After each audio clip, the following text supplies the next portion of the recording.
Step-by-step parallel parking tips for beginners to pass the road test. Now you're on the test, the examiner wants you to parallel park, and he sees a car and he says park behind that vehicle. So you put your right signal on, check your mirror and your right shoulder, pull up no more than 2 feet from the side of the parked vehicle, and you stop when the back of your vehicle is in line with the back of the parked vehicle, so bumper to bumper.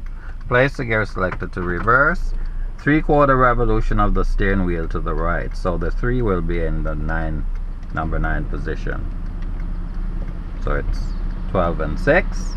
Then you check around, make sure there's no one close, and you back up and you just keep checking all around. Back up until the front of the vehicle is in line with the back of the parked vehicle, but of course at an angle. You stop, get all your turns in to the left, then keep moving. And you just keep checking back, front, bring the car in, make sure you don't hit the curb. You don't want to do that on the test.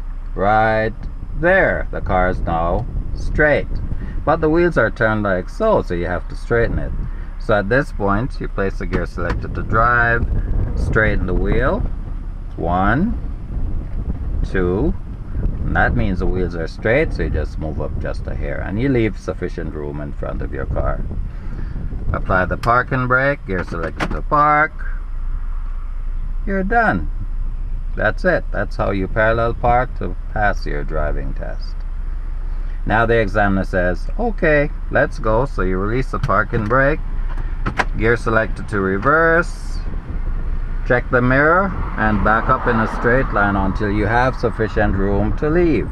You stop right there. Place the gear selector to drive, signal to the left, take 1 revolution to the left, mirror, blind spot. If it's safe, you leave. Once the front is out, you recover. You straighten the wheel and you're gone. Thanks for watching. See you in the next one. Bye for now.